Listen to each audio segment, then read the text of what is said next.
ভাই আমরা তো মুক্তিযুদ্ধকে দেশ স্বাধীন করেছি, তোমরা কি স্বাধীন করেছো? চাঁদাবাজি করতেছে নিজেরা, চাপিয়ে দিচ্ছে বিএনপির উপরে। ওদের সরকার ক্ষমতায়, আর আপনারা বলেন যে বিএনপি চাঁদাবাজি করে। আমার ধৈর্য কুলোচ্ছে না, ওরা যেভাবে অপপ্রচার চালাচ্ছে বিএনপির বিরুদ্ধে, আমাদের বিরুদ্ধে। দুটি রাজনৈতিক দল, একটি দল বড়, আর একটি দল তাদের বাচ্চা। আওয়ামী লীগকে ভোট দিলেন, বিএনপিকে ভোট দিলেন, এবার আমাদেরকে দেন। আমাদের একবার দেখেন কেন ভাই?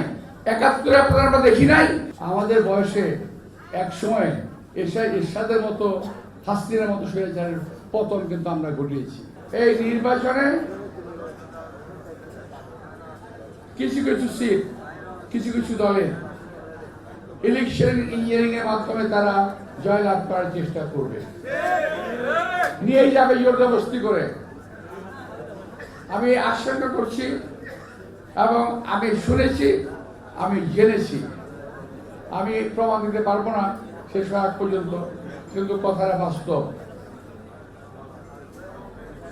দুটি রাজনৈতিক দল, একটি দল বড়, আর একটি দল তাদের বাচ্চা। আমি নাম বলতে চাই না। একটি হলো বাচ্চা, আর একটি বড়।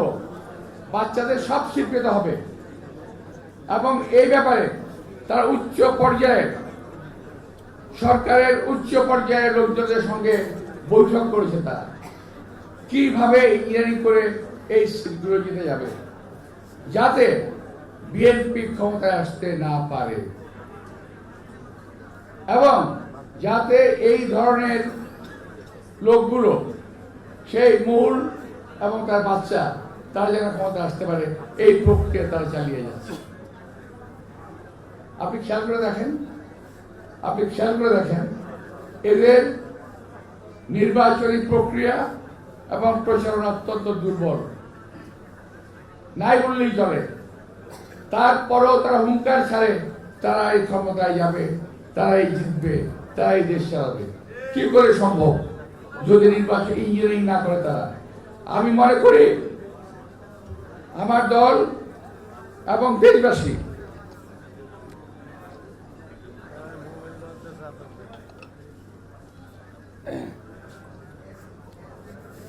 এটা বিশেষভাবে নজর দেবেন। আমাদের নেতা এবং কর্মীরা বিশেষভাবে নজর দেবেন কোন রকম ইঞ্জিনিয়ারিং করতে যেন না পারে। আজকে এখানে আমাদের নির্বাচন পরিচালনা কমিটির আহ্বায়ক সাহেব রয়েছেন, আমার শ্রদ্ধেয় নেতা নজরুল ইসলাম খান আছেন, আমাদের পার্টির সেক্রেটারি জেনারেল মির্জা ফখরুল ইসলাম আলমগীর। আমি ওনাদের কাছে বলবো, আমার এই কথাগুলোকে দয়া করে অবজ্ঞা করবেন না, কাজে লাগবে। যদি কথাটা শোনেন কাজে লাগবে, না শুনলে কিন্তু ক্ষতি হয়ে যাওয়ার সম্ভাবনা আছে। আমি তো সিরিয়াসলি কথাটা বললাম। যাই হোক প্রিয় ভাইরা, আমি প্রথমেই বলতে চেয়েছিলাম যেটা, আমি কথাগুলো আমার বক্তব্য শেষ করে দিয়েছি, এখন আপনাদের সাথে মজা করবো আমি। সেটা হলো, আমি যখন মঞ্চে দাঁড়াই আপনার খুব স্লোগান দিলেন, তাই না?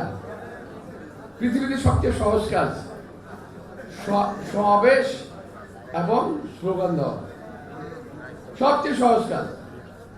সবচেয়ে কঠিন কাজ কোনটা? নির্বাচনে জয়লাভ করা। আমি যদি এখন প্রশ্ন করি যে আমার এলাকার অনেক লোক এখানে আছেন, আমি জানি, আপনার কোনো উত্তর দেওয়ার দরকার নেই, আমি তো বলবো আর কি, শুনে যাই। আমি প্রশ্ন করি, আপনার কটা বাড়িতে গেছেন, কটা ভোট চেয়েছেন, বলতে পারবেন না। আমি জানি এটা, আমি বাসা থেকে মিটিং করেছি। প্রথমে খুব ধীরে ধীরে একজন একটা হাত তোলে, তারপর আস্তে আস্তে সবাই হাত তোলে, আসলে কেউ যায় না, মিথ্যা কথা। তো ভাই, আমরা তো রাজনীতির উপর রয়েছি, বহু নির্বাচন করেছি, আমি জানি।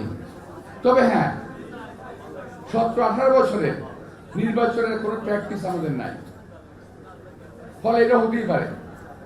তা আমি বলবো যে আপনারা দয়া করে যে যেখানে আছেন, যে এলাকায় আছেন, দয়া করে আগের মতো হয়তো পারবেন না, কিন্তু যতটুকু পারা যায়।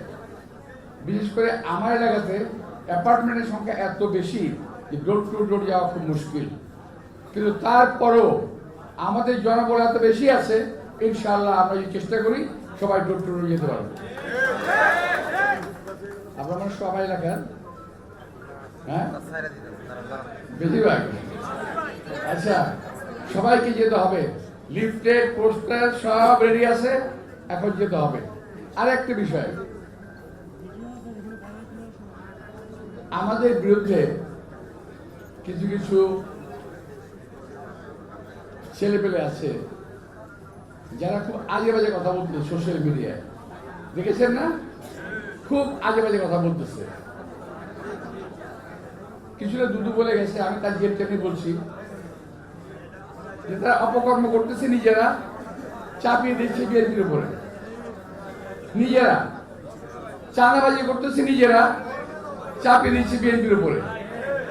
কি দুর্ভাগ্য আমাদের, ওদের সরকার ক্ষমতায়, আর আপনারা বলেন যে বিএনপি চাঁদাবাজি করে। সরকার কি করে? বিএনপির হাতে যে ক্ষমতা ছিল সেই ক্ষমতা দিয়ে এ পর্যন্ত প্রায় ৬,০০০ কর্মীকে বহিষ্কার করা হয়েছে। আমি জানতে চাই কজন চাঁদাবাজকে এই সরকার গ্রেপ্তার করেছে? একজন চাঁদাবাজ গ্রেপ্তার করে নাই, কারণ তাদের সকলের চাঁদার মাপ পরিমাপ অনেক বেশি। আমি বাই নেম বলতে পারি, কিন্তু বলবো না, ইলেকশন আগে তো বলবো না কে করে, কার কাছ থেকে করে, সব জানি এগুলো আমরা। কিন্তু চাপিয়ে দিচ্ছে বিএনপির উপরে, বিএনপি নেতৃবৃন্দের উপরে। ইলেকশনে আপনাদের বলার কিছু নাই। দেশের জন্য কি করেছেন বলতে পারবেন? যারা কথা বলেন, অনেকে বলে যে আমরা দুইবার কি বলে আওয়ামী লীগকে ভোট দিলেন, বিএনপিকে ভোট দিলেন, এবার আমাদেরকে দেন, আমাদের একবার দেখেন। কেন ভাই?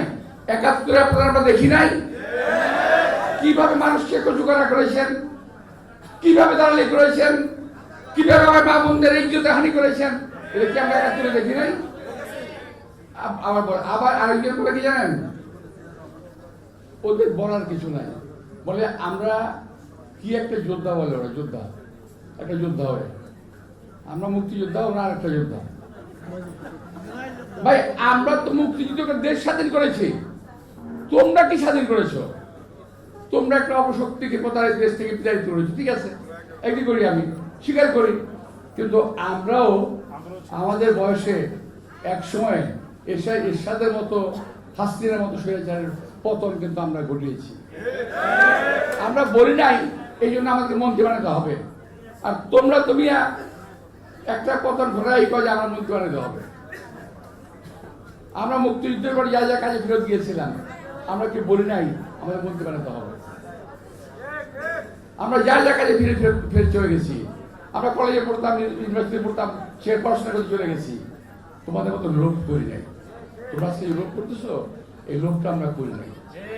সুতরাং এত পাগল হওয়ার কি আছে ভাই? বয়স কম, রাজনীতি শিখো, দেশের রাজনীতি করো, দেশের উন্নতি করো, আমরা কামনা করি। আমরা তোমাদের রাস্তায় ফুল ছিটিয়ে দেব রাজনীতি করার জন্য, কিন্তু অপকর্ম করার জন্য কোনো কাজ যদি করো তার জবাব আমরা দিতে পারি ইনশাআল্লাহ। ভাইরা, এই কথাটা আমার বলা ঠিক হয় নাই। আমি নির্বাচনে নেমেছি, কিন্তু আমি পারছি না, আমার ধৈর্য কুলোচ্ছে না। ওরা যেভাবে অপপ্রচার চালাচ্ছে বিএনপির বিরুদ্ধে, আমাদের বিরুদ্ধে, আমি সহ্য করতে পারছি না। আমি আমার কিছুটা বই প্রকাশ আমি ঘুরিয়ে গেলাম, আর ঘটাবো না, আর বলবো না। আজকেই শেষ, আজকেই প্রথম, আজকেই শেষ। তোরা যা খুশি তাই কবিয়া, আমি কোনো কথা কমো না, ঠিক আছে?